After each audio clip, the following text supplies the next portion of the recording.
Speedway Motorsports is going private, NASCAR is admitting its past mistakes, and the drivers really have no idea what to expect this Sunday at Talladega.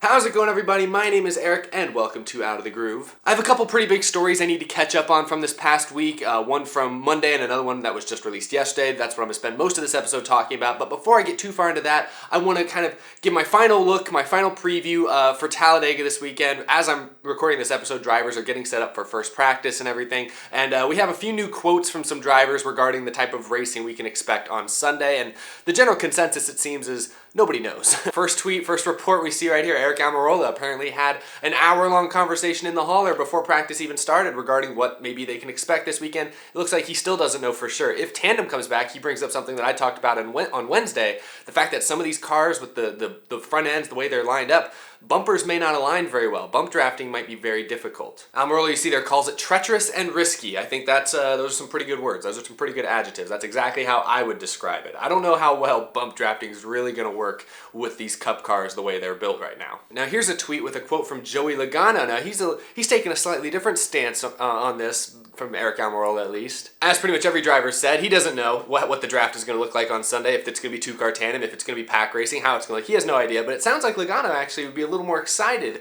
if two-car tandem or if bump drafting comes into play. Now remember, all this talk about two-car tandem potentially coming back started a few weeks ago when Brad Keselowski said that he thinks this race is going to feature two-car tandems. Since then, it feels like a lot of reporters, a lot of drivers have kind of been forced to answer questions about two-car tandem. Is that a possibility this weekend? We really don't know, and it sounds like the drivers, when it all comes down to it, they don't know either. So Sunday, I talked about this on Wednesday. I think Sunday could either be a great race that's just really exciting, unpredictable, all that great stuff that we love about super speedway racing, but it could also be a total snooze fest, and that's what I'm worried about. These drivers are going to be too afraid to make moves because they're not really going to know what their cars are going to do, and we're just going to see a lot of single file racing, and it's just not going to be a fun race. I feel like it's going to be one of those extremes. I don't think it's going to be like a mid-pack. I don't think it's going to be an okay race. It's either going to be really good or really bad. So I don't know.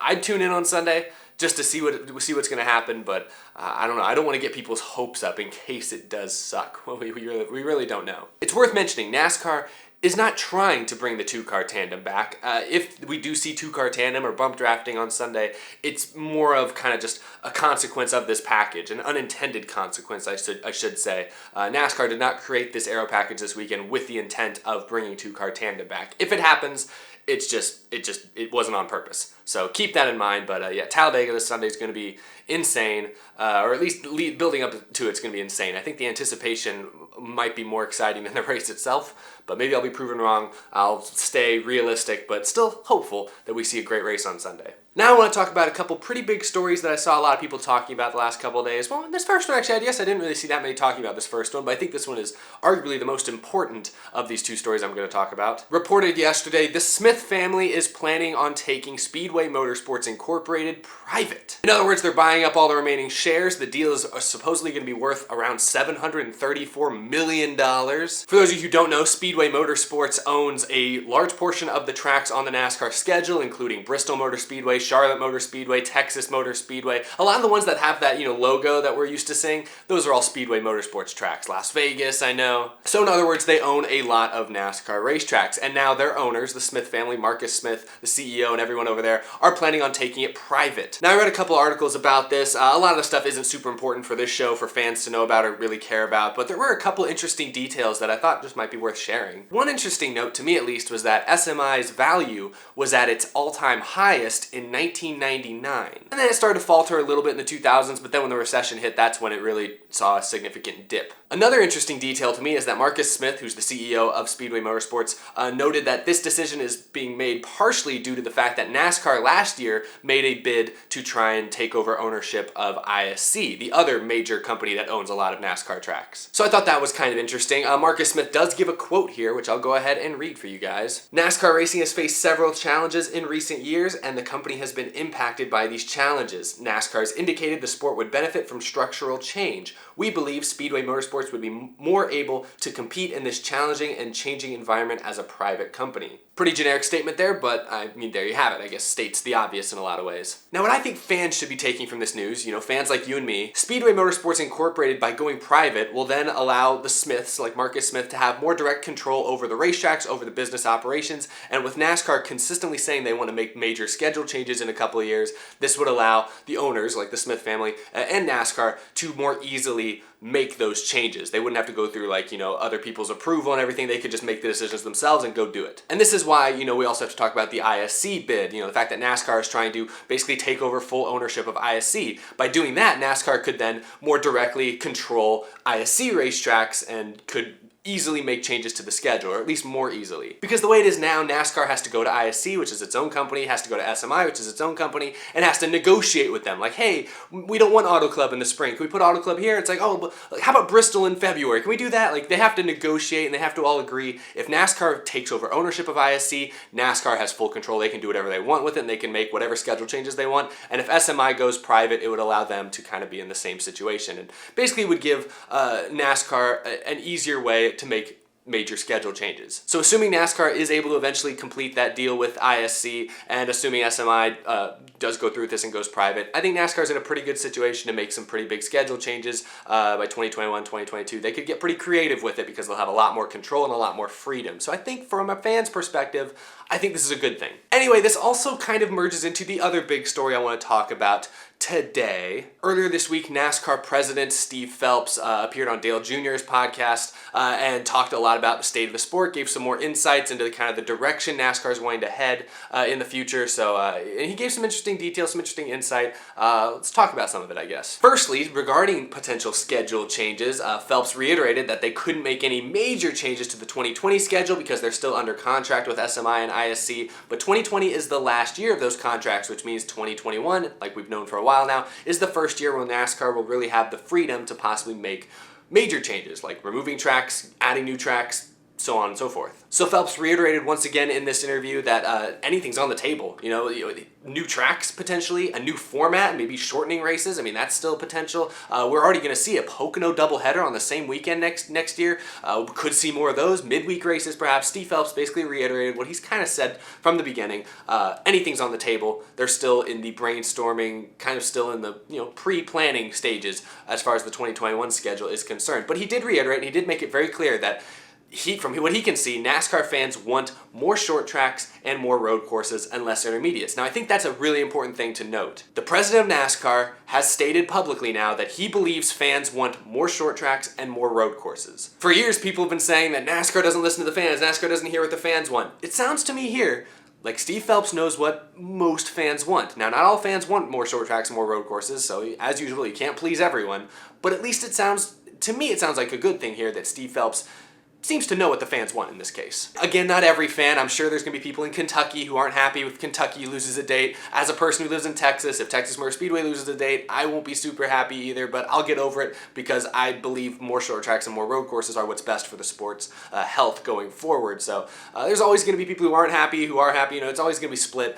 But it is interesting there to hear the president of NASCAR basically say what he thinks fans want. So fans, if you think, yeah, I agree with you, Steve Phelps, we do want more short tracks and more road courses, then keep reinforcing that, I guess, on social media or at the track, wherever you can. But, I guess that's where their mindset is right now. They want more short tracks, they want more road courses. Now, he didn't say whether or not Fairgrounds would be able to come back by 2021. In fact, he sounded kind of skeptical. He sounded like he doesn't think 2021 is going to happen. Maybe down the line, perhaps, but probably not 2021. He didn't give any details as to what short tracks he thinks will come back or what road courses. He just said that that's what they're looking at. So as far as schedule changes, that's what was talked about. Now, the quote that made headlines, at least that I saw over this past week, is when Steve Phelps basically acknowledged that NASCAR has made mistakes in the past, and he kind of vowed that NASCAR is planning on going back to its roots and vowed that they wouldn't make those mistakes again. Here is the full quote that a lot of people have taken kind of out of context, but here's the full quote for those of you who want to know what Phelps said. "I think we chased a new fan at the expense of an existing fan. We'll never do that again.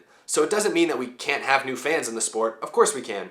But we want our new fans and our existing fans and our avid, longtime, loyal fans. we want them to nurture and grow these new fans. Yeah, he's saying the right things there. I think most fans can take what he just said and be like, yes, that's the right mindset. That's the right way to look at it. That's the right way to go forward. But I still do have a lot of questions when I hear these comments. Like, what exactly does he mean? We're going to try and go back to our roots. What does he mean? We're going to go back and try to find our loyal fans again. Like, what does that actually look like? Like, what kind of changes within the sport will result in that? Are we going to get rid of the playoffs? Is that something that actually is on the table? I don't think so. I don't think NASCAR is getting rid of the playoffs anytime soon, but is that a possibility? Are we going to go back to something that looks like the Gen 4 cars? Again, I don't think the cars are going to look like they did in the Gen 4, but maybe a similar aero package. Perhaps. Is that what this means? Are we getting rid of stage racing? Like, what are we doing? What does this mean? Are we only going to race in the South now? Like, what exactly does this mean? You're saying the right thing here, Steve Phelps. You know, NASCAR's saying the right thing, acknowledging that they maybe made some mistakes that weren't great for their business in the past and that they're going to try and do right here in the future. But what does that actually look like? And this sort of contradicts some of the decisions they've made just in the last year. I mean, you look at the aero package we have right now at intermediate tracks, I don't think hardcore, avid, loyal racing fans are a big fan of this package. This package that we're racing at intermediates right now feels like a last-ditch effort to reach out to the casual race fan, which I've always said I'm okay with, especially since they're only running it at intermediates, and the intermediate tracks in the Gen 6 era have not usually been that exciting, so I was okay with them trying it this year, and I still think it's a good thing that they tried it, but is that the decision? Is that the direction NASCAR is moving towards? Is that going to be what the Gen 7 looks like? Steve O'Donnell said earlier this week, I believe, that he likes what he's seen from the 2019 package so far. So does that mean we're going to see more of this in 2021 or 2022? Like, what does that mean? Because I know I personally do not want to see this exact package long term. I've said that from the very beginning. I'd be okay with it for this year and next year, but after we get the Gen 7 car, I'd like to change it. I do not really want it to look like how it looks now. So you have Steve Phelps saying, oh, we're going to go back to our roots. We want to appeal to the avid, loyal race fan again. But then you have Steve O'Donnell and you have other decisions NASCAR is making with the aero package and whatnot that just seems to contradict that. So I don't really know where NASCAR is going right now. I still don't know. I guess I've never really known where NASCAR, what direction NASCAR is going in. And ultimately, even after these comments from Steve Phelps, which are very refreshing, really nice and everything, I still don't know what direction NASCAR is going in. I don't know what any of this means. We're going to try to appeal to the loyal, avid race fan. What does that actually look like? That's really the big question I still have, and it's a big, big question. I still don't really know what the future of NASCAR looks like. I can guess probably more short tracks, maybe a couple new road courses, but beyond that, I have no guesses. I don't know what the aero package is going to look like in 5 years. I don't know what the race car is going to look like in 5 years. I don't know what manufacturers we're going to have in 5 years. I don't even know what the business model is going to look like in 5 years. There's so much still up in the air, so much that still isn't clear. I appreciate these comments from Steve Phelps and the people at NASCAR, but we need more details to be actually... I need more details, or else I'm still not satisfied. I'm still confused, and I'm still not super confident, but it is what it is. I mean, they're a big business. They don't have to give people details every second of every day. We'll just have to wait and see. It's just the way it is, I guess. Anyway, you guys, that's all I have for this episode. Thank you so much for watching. I hope you enjoyed. Remember, you can follow me on Instagram or Twitter, you know, not and or. You can follow me on just one if you want, or both. I prefer you follow me on both. If you want to continue the conversation, talk racing over there. Of course, remember, you can get an Out of the Groove t-shirt. If you check out down by that description, you can get yourself an Out of the Groove t-shirt. I've been trying to upload some new designs, but YouTube's like really slow. I have a couple of designs I want, but YouTube's like still reviewing them, so I don't know. I've been trying to get some new t-shirt designs, but YouTube's really slow at processing them. But anyway, you can check those out. Support me, support the show. I really appreciate it. And then, of course, a big thank you to my Patreon supporters. Thank you to Michael Harrison at Jews of the Stars, SelfishGifts.com, Mentally Defective, Cameron James, John Koblenz, Jason R. Long, Wesley Donaldson, Isaac Dennison, Mika Suzuki, iFantasyRace.com, Ross Corlett, TheRacingInsiders.com, and all the rest of these amazing Patreon supporters. Thank you all so much for your continued support of me, of the show. Remember, if you also want to help support me and have your name feature up on this list, or even get a potential shout out if you get up in that bracket, you can check out that Patreon link, first link down in the description. Thank you so much for continuing to support what I'm trying to do over here. I'll have another video up Sunday after the Talladega race. Really don't know what to expect. Sounds like not even the drivers know what to expect. Still got qualifying practice later tonight and tomorrow, so maybe we'll get a little bit of an idea before Sunday, but I don't know. I think Sunday is going to be completely unpredictable, but we'll see. Hopefully it's a fun race. Hopefully you guys enjoy it. Thank you for watching. See you guys Sunday afternoon. Have a good weekend, everybody.